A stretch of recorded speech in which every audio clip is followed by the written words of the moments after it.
Hi, and welcome to another Tabletop Talk and Draw. Today we're doing a private commission.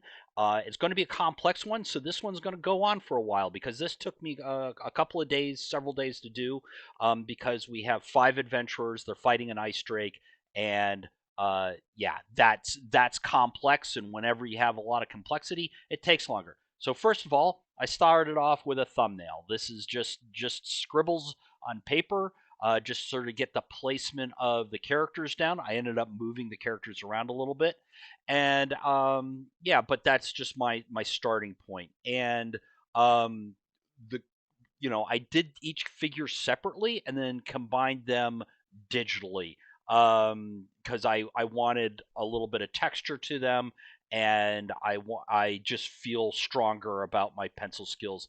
I used a watercolor pencil on these, and so now you can see me starting to put them together and get the background. I'm starting to isolate out my forms so I can play with them on separate layers. So each of the characters is going to be on their own layer, and the background's going to be on its layer. Sky is going to be on its layer, and that way I can make changes very quickly when I want to. Um, so yeah, so it's pretty exciting. So, if this kind of process video interests you, I would really appreciate it if you would subscribe or like, and please leave comments. Ask questions. If you've got artwork that you'd like to show me, I'd be happy to take a look at it and give you a nice critique. And by nice critique, meaning, that's what I would tell one of my students. Um, I'm tough, but I also want to support people, and a critique I believe is a gift. One thing I am not a big fan of is drawing circles in perspective, so I ended up using Clip Studio's ellipse tool to do his shield. And I knew I was going to do that in the drawing. I mean, there's just some things I'm thinking about ahead of time, and this is kind of the boring part of the digital. I don't find it boring, but it can be where I just want to get the character on its own layer, but capturing all the texture that I got from the pencil and the watercolor that I put down. Um, and one thing I tend to do is, yeah, you'll see me drop the saturation a bit because they can be. That orange that I use looks beautiful to the naked eye. Like if I have a piece of paper and I'm looking at it and I'm drawing, it looks great, but it's sort of, when it gets scanned in, it gets kind of vibrant, too vibrant. So if I like put a green down on that watercolor that I've done of this ranger here with his warhammer, that green's going to skew way to the green yellow. And despite my allegiance to green and yellow, um, that's not always what I want as an artist. Sometimes you want a blue green, and so then I would have to really overcompensate for the blue green. So if I knock down the saturation of that, if I make it more of a gray and it's a gray scale, then I had a little bit of a technical hiccup there. So I lost some footage. I don't know what happened. I apologize about that. So I've got everything kind of blocked in terms of the characters, and now I'm starting to put in the background. And unfortunately, I think one of the things that you miss seeing was my use of Clip Studio's perspective tool. I did a 2 point or 3 point perspective on this. I can't remember, and that allowed me to do the background fairly fast, yet feel grounded and some kind of reality.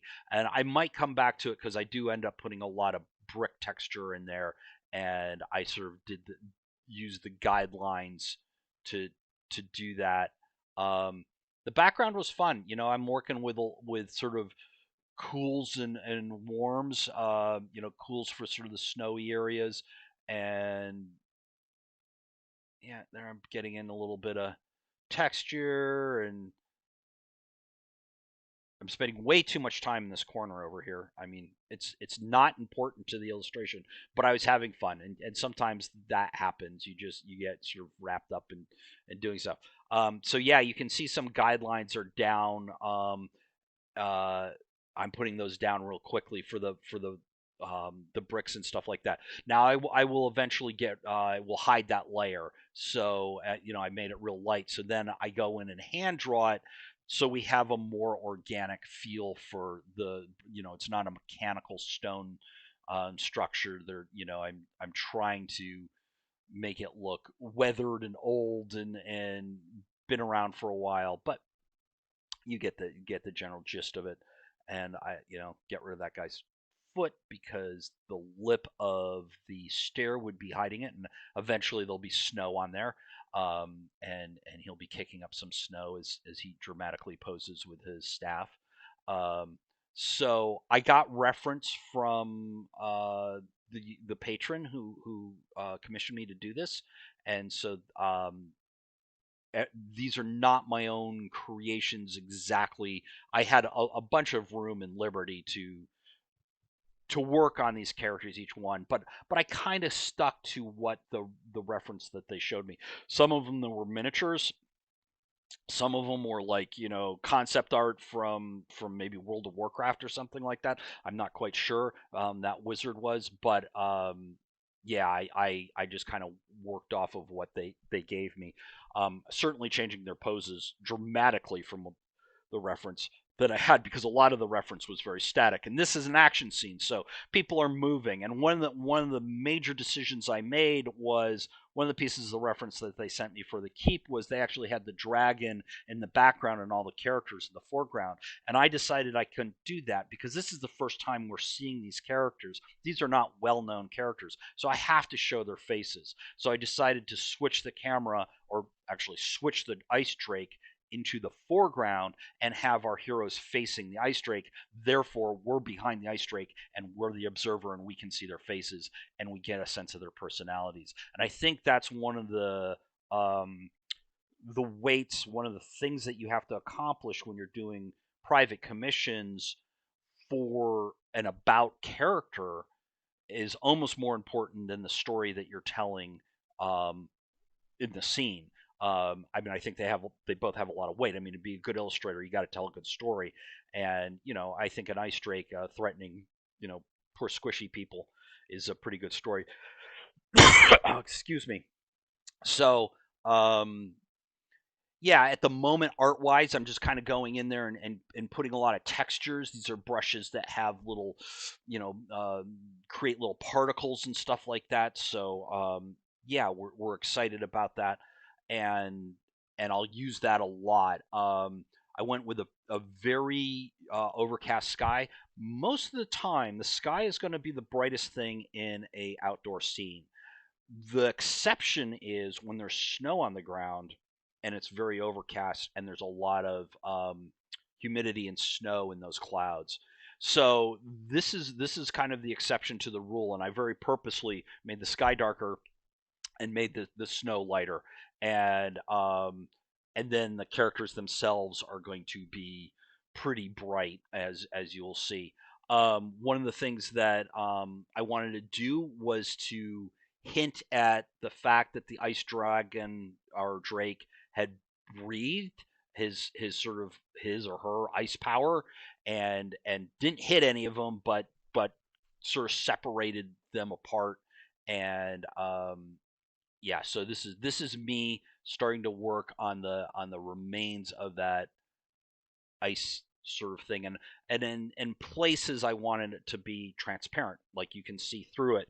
So I kind of go back and forth and dither with that quite a bit. And it's on its own layer too, so I can, like it's you'll see I'll end up moving these figures around quite a bit, trying to get the perfect place for them. Um, and that was, the ranger and the paladin who are in the front there, they kind of overlap in a weird way. And one of the things I did not care for is, maybe when we'll go back to that, I'll bring that up again. But if you'll see it, is the ranger's bow and the paladin's swords are paralleling each other, and I just that I don't like parallels in an action scene, because that's such a rare thing, and I think it creates sort of lines of, they talk about in illustration lines of force. Like if you've got a sword, the eye is going to follow up that sword to wherever that sword is pointing. If someone is looking over there with their eyes and their nose is this way, you're going to follow the eyes.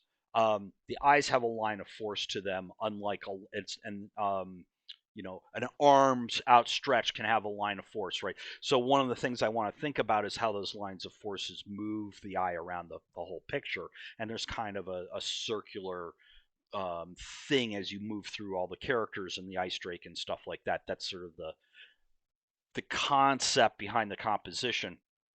And when you've got two lines that are parallel, that feels artificial. Um, it feels mechanical in a situation that shouldn't feel mechanical. So, like, you absolutely want parallel lines. If you're doing a 2-lane highway down the road, down the desert, and it's in perspective, absolutely you want those parallel lines. You need them to sell that reality. But if you have parallel lines in the desert mountains around that highway, that's going to look like a artificial structure and not stone. So, um, and oddly, I use a combination of both in the wall behind. So, yep, we're just working in on the dragon, um, getting some separating out his scales a little bit, playing around a lot um, with textures again.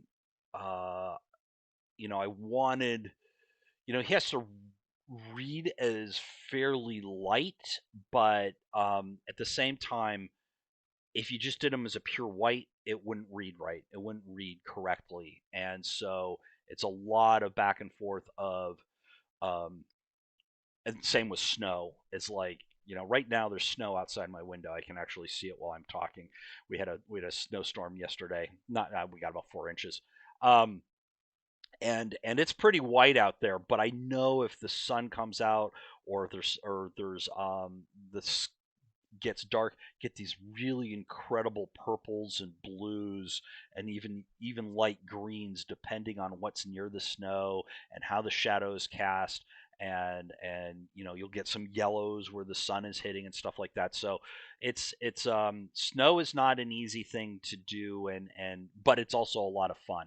I actually like working in those really, really light ranges for color, those very light values. Um, and so you got to think about sort of the bounce light coming from snow and up on stuff, and things like that. Now, I should have maybe thought about that a little bit more. At times, I wanted, like, if the legs are close to the snow, but the legs are not super important to sell the story of what's going on. I want those legs to kind of, be there, support the character, but I don't want you looking at them as much as their hands and their faces and stuff like that. So I'll tend to make those darker and not have as much detail in them and stuff like that.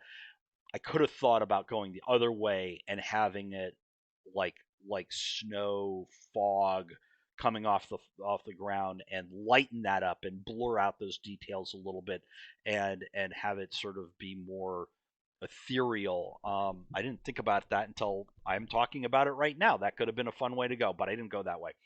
So yeah, like I said, this is going to be a bit of a video because this took me a while. I did this over a few days. I had some other projects going on and stuff like that. You saw my Spotify pop up when I was listening to my music. Um,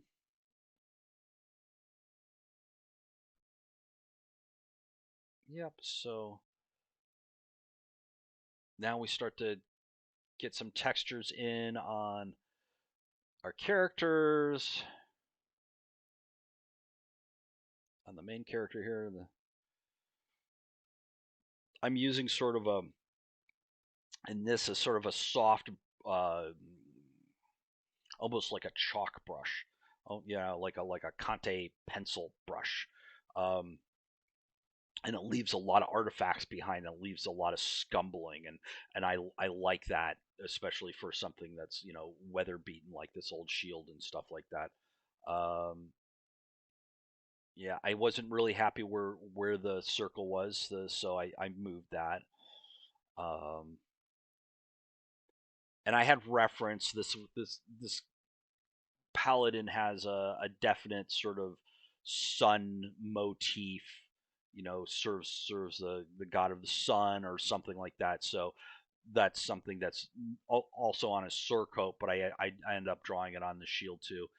Chainmail is very time consuming, and I did get a brush that uh, does links for me, but even with the brush, it was consuming because I didn't want it to be as um, what's the word I'm looking for? As choppy as mechanical. So I used the brush and then I came on top of it and did a lot of sort of like lightened up certain links and darkened up certain links, and I just kind of ghosted in there as much as possible.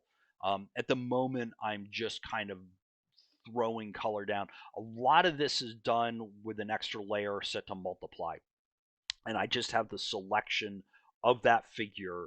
So I can't paint outside the selection, which makes it very fast because I can use broad strokes, and the reason I do that is then the texture of the original watercolor and the original pencil bleeds through, comes up through that, and then I can smush them together and go in there and combine them together and pick out the highlights and work on maybe darkening up my darks a little bit. Um, so trying to get things in the shadow area. So you can see I'm starting to do some highlights here, and then it's building up the form nicely. Um, yeah, this was fun. This whole project was a lot of fun. The client was really nice. I love the reference that he provided, and made my life a lot easier. Again, I did this. This is not multiply. This is actually like color overlay or glow or something like that. And what I did is it was a little chromatic. So then I dropped the opacity of the whole layer, merged it, went on top of it, started to do those sort of peachy orange highlights that are a little lighter, and that took down the saturation, um, the chroma of that symbol there, so it feels a little bit better. A lot of this is just tricks that you learn by experimenting. Say I'm doing the same thing again. This is really bright. I do not like it being that bright, so I drop the saturation down a little bit or the layer down, um, and then combine it, and then I can go on top of it and mess around. Um, Putting some striations in the shield there just to give it some texture. You see, I changed my angle. That's because my wrist doesn't work this way and this way sometimes. So sometimes it's easier to rotate the whole frame of reference. Um, I mean, I've said that several times in other videos, so if I'm repeating myself, I apologize. See, there's a little bit of the I'm working the greens with the idea that the Drake's ice is sort of creating some of that bounced light, um, on that structure there. So yeah, and just playing around and getting some shadows in there, putting some shadows on the ground, and working on the feet a little bit. You see me zoom out a lot, and that's because I want to see its entirety and get a sense of, because if I'm zoomed way in and I'm working on something, I can do a lot of detail and then not have it read particularly great when you zoomed out. So the zooming out is constantly checking. You notice I played with the scabbard a little bit. I didn't like the completely straight up and down, and I had done that on another layer. And again, I worked on the ranger's head, moving the angle of the head a little bit. And those are things that I do on a separate layer temporarily, and so then I have a lot of play, and I don't have to worry about getting everything and everything right, and then I can just move it to where I want it, and set it and forget it. So yep, working on sort of the cloak here for the ranger. He's got a flaming hammer, so I'm sort of cognizant that that's going to cast some light on things.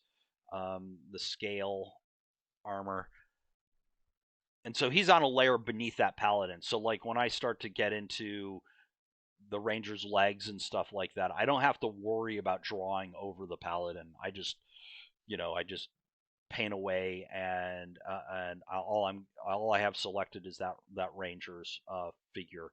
And see, like I just painted that. I didn't have to paint around the sword pommel there. I just painted behind it real quick. And so that having good layer discipline is important. And not easy.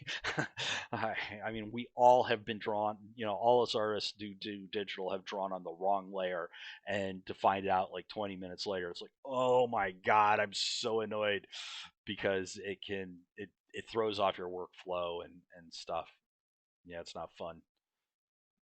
But yeah, what else can I tell you guys? Not much. Just I'm kind of trying to keep the color. I mean, the character was actually described having a red sash, so I got to do that. Got to make the patron happy, and got to make them. Uh, if they ask for a red sash, they should get a red sash. I think that's really important. Um, Yeah, just playing around with. Excuse me while I itch my eye. Oh, something got in it. Playing around with the values of the legs and stuff, and the bracers and the pants, because I thought they were just a little too light. See, now I'm moving. I actually just made the paladin layer invisible, so I could just see what I was doing with my ranger buddy here, and I don't know why nothing's happening here for a little bit. I might have been researching something. I might have been looking at some reference. I should have probably cut that section out. So I edited out that little dead section there. I'm not sure what happened. Maybe the dog was doing something at that time. That was yeah, that was not needed. So going in and starting to work on some of the face details for the ranger here, and that can be a time consuming thing. I spend a lot of time on the faces because that's really the paladin was easy. He had a helmet that you couldn't see his face, so that made my life a little bit easier. Um, Getting some dark hair in there, thinking about where my shadows are. I like some of the gray and blues that are sort of in the flesh tone there, so I'm just kind of leaving those. Get some highlights in the hair. Start to delineate that cloak around his neck. I do a lot of initial placing of color down of a shape, and then I'll take the blur tool and I'll blur it in order to get sort of those softer transitions. And that's just the way I tend to work uh, digitally. Some people set their brushes to do a lot of overlap, so they're like at half opacity, or three-quarters opacity. There's a lot of different ways of doing it. And I've got a couple of brushes like that too, but for the most part, I sort of build up the kind of the paint by putting down marks and then blurring them, putting them down marks, blurring them again, and sometimes not blurring them. When I want a real sharp like highlight, or maybe there's a sharp shadow underneath an object. Um, you might have seen, if you had quick eyes, you might have seen me saving there very quickly. I try to save a lot. Clip Studio does automatically back up a certain amount, so that's nice. but you can't rely on that. Um, yeah, you can see me blurring there. I put down a shape and blur. So the shadow area, I don't want. I spend a bit of time in there, but I want those shadows to be fairly subtle.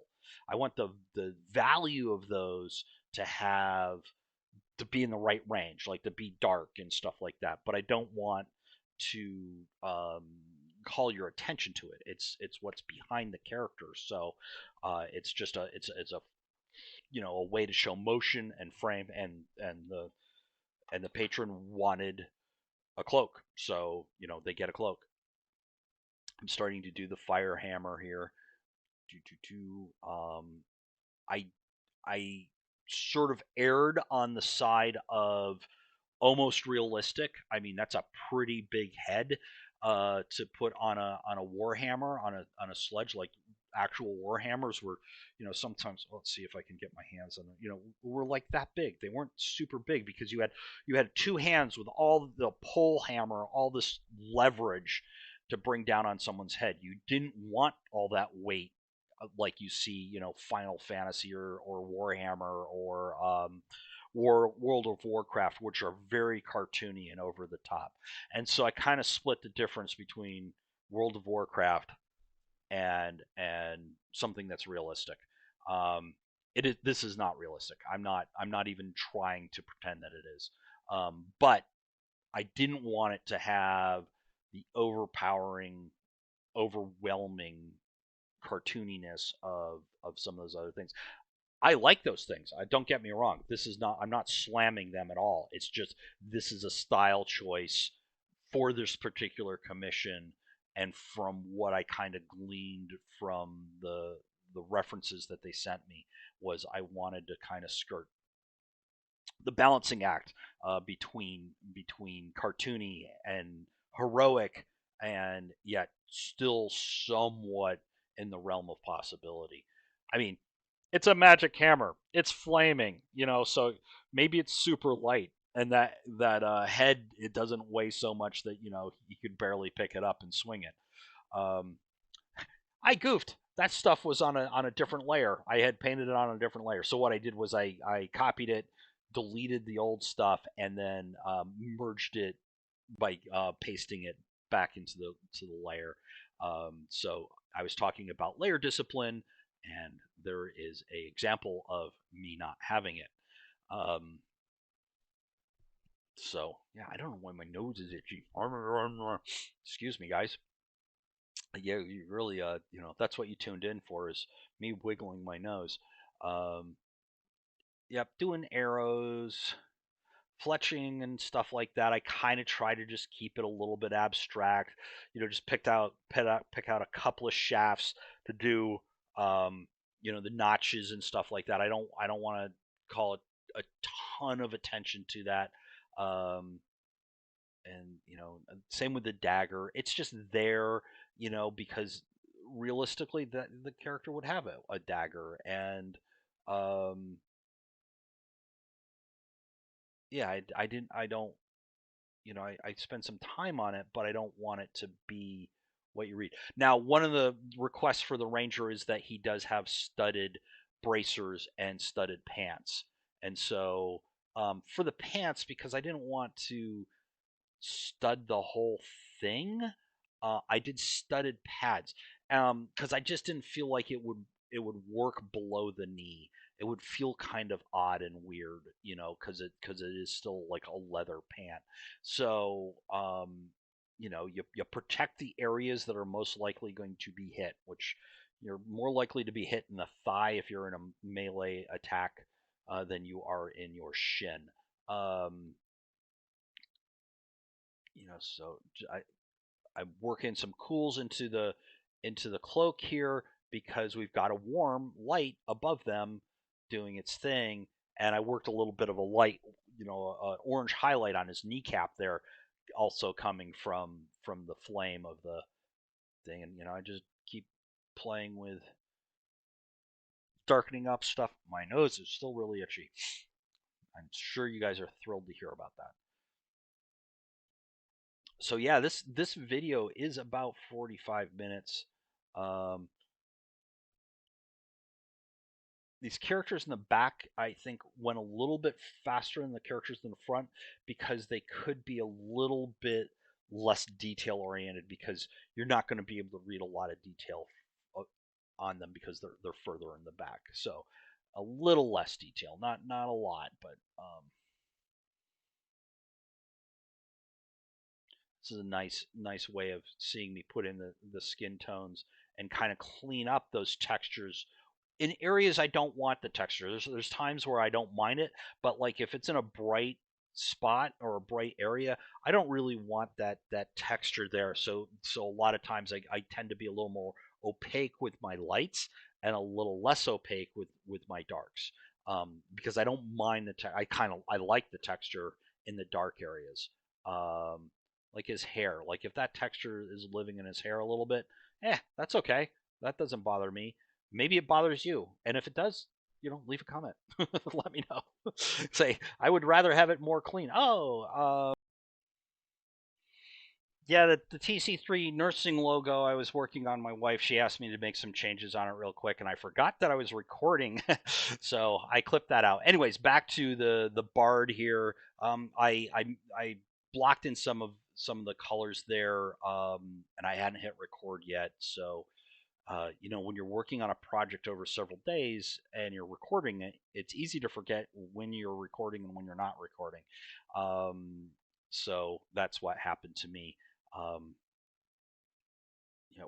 we're just having doing a loot here. Um, I didn't do a lot of research on the loot because I have drawn them before, and also my mother is a fiddle player, my dad is a bass player and stand-up bass, and so I grew up around string instruments. I'm not a musician at all, but I grew up around a lot of instruments, and so I sort of have a sense of what I like and how to draw. And I'm not particularly concerned because the loot in this overall size of of what we're looking at is very small. I mean, I think that's only like you know a half an inch wide or something like that. I did do this artwork up fairly large. I think it was 16 inches tall or so. Um, and I know that the patron wanted to make a poster of it, so I did it at some at a size that would make for an easy to acquire poster. One of the like if I was left to my own devices and I could have done any size I wanted and I didn't have to worry about a poster, I might have made it a little bit more narrow. I like to have a real vertical, and this is a much more common shape proportionally, um, that will translate to 16 by 20 or 20 by 24 or something like that size. I think worked it up.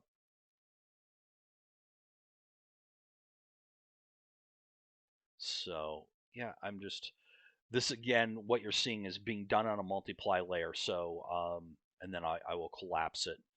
Um, I kept screwing up and coloring his whole face. We didn't want that, so get start getting in there with some textures and some details around the eyes, highlights, work that chin a little bit more.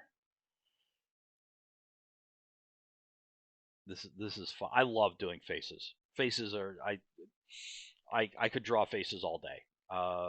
Faces for me are just what I like to do. That and folds in clothing. And I used to hate doing folds in clothing, but I forced myself to work really hard on it.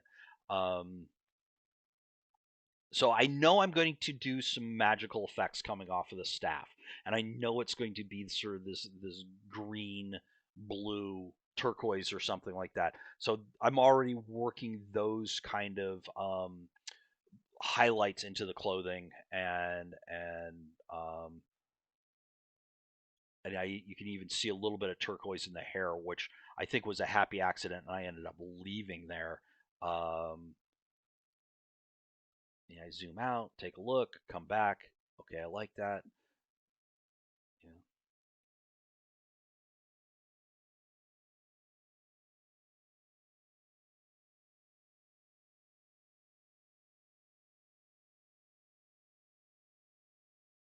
one place I didn't put any turquoise is on his face, and that is a bit of a mistake, I think.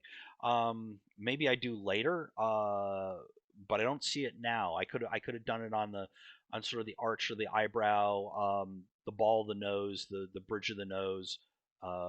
Those are places that could have caught the turquoise light that will be coming. But maybe I do that, and I just haven't gotten there yet. Um, but I think in the series it's important for me to show you where I think I made mistakes as well as where I have successes. Um, I don't want to sell myself short, but I also don't want to hide the fact that I'm still growing and I'm still learning and I'm 56. I've been doing this a long time and I'm still trying to learn. And I think that's the process for all of us artists is you never stop learning as long as you're doing. Um, I worked on the background there a little bit. I threw a sort of a cast shadow just to pop him out a little bit, and I was real happy with that. I think that was a success.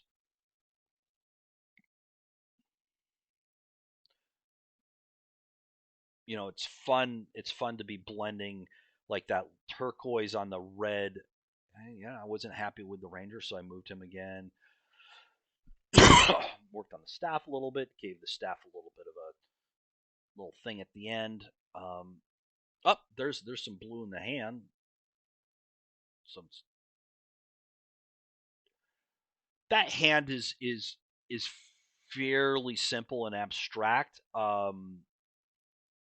And I think the process where I put in the rune circles around the wizard, I didn't get recorded for some reason. I don't know why it didn't record. I've been having some trouble with my recording equipment.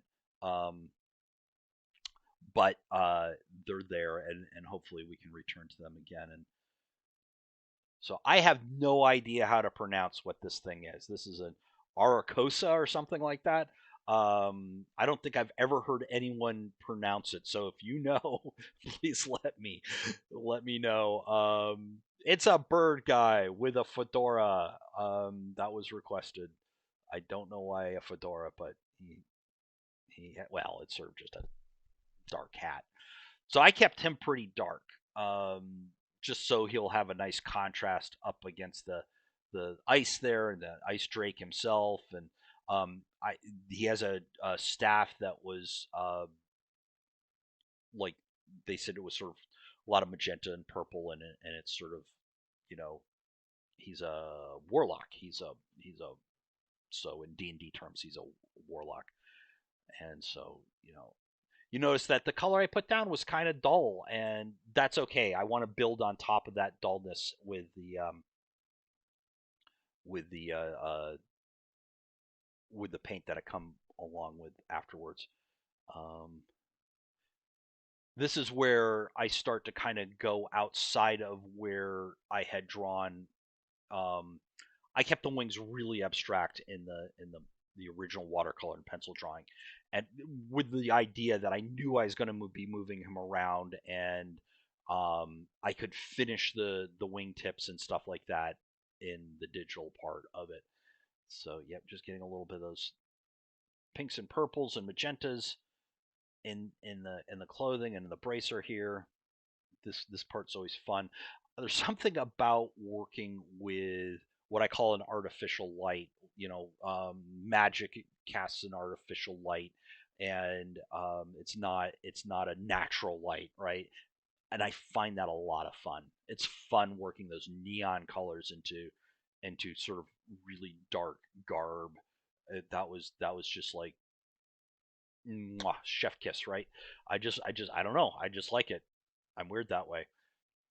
So yep, zoom out again. Let's work in some textures into for the wings.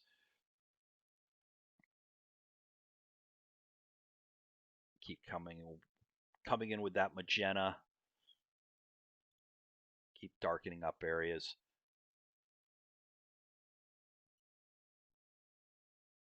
You put down a shape and it's a certain value, chroma and hue, and you're constantly going back and making sure that that shape still feels okay.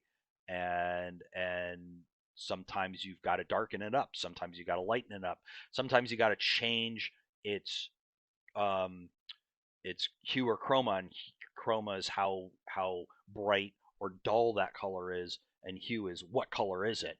So sometimes you want to make it a green, and sometimes it's got to be a blue or whatever. So there's just this constant, like I'm constantly sort of like, I wouldn't say fumbling, but yeah, there's some fumble to it, experimenting and trying. Um, for some reason, the reference figure that they sent me, I think was a miniature, and he had these purple feathers. So I went in and replicated the purple feathers. And it was just at the tips. It wasn't the whole wing. It was, and so that was a style choice that another artist made, and I adopted. So um, that's fun when you get to work in someone else's playground too. And so there's some subtle stuff going on, and then there's some not so subtle stuff going on. I zoom out, I see how everything is reading. Forgot to do the sword on the bard. Get a sword in there. Do do do. Think you have to go work on the scabbard. There, got a little. There you go. That's done. Save it again real quick. And yeah, we're starting to get close to the end here.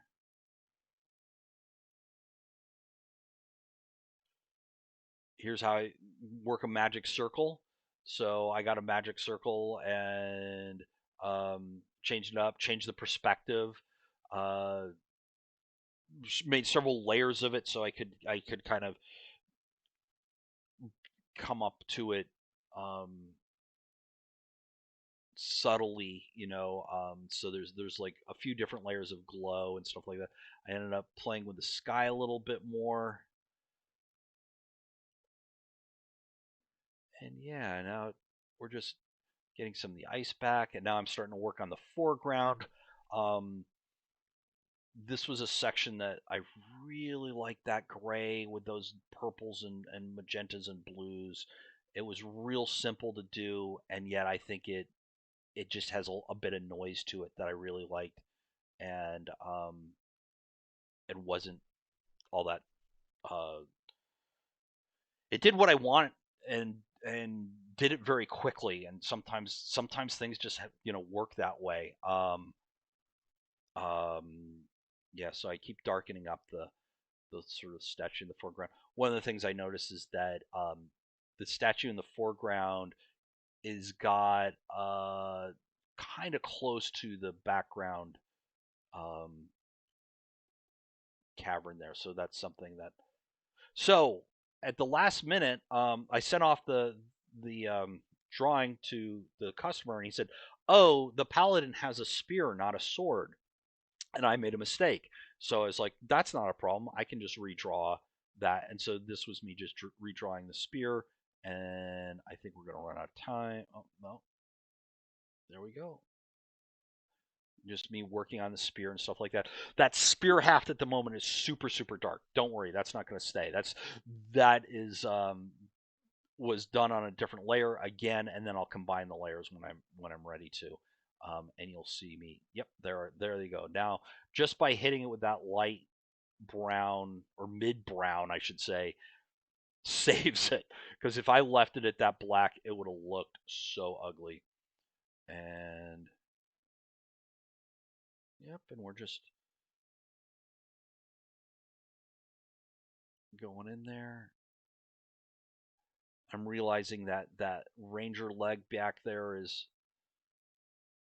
a little like hitting it, so I give the gloves some rim light to separate it out from the ranger because those tones. So that's the chainmail texture that I use, and then I lighten it way up so it's just barely there.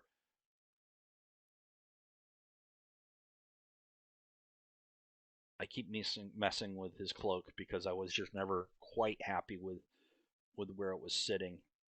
We are almost done with this thing. So I hope you enjoyed this. If you like it, please, subscribe, like I said, and stay tuned for another one.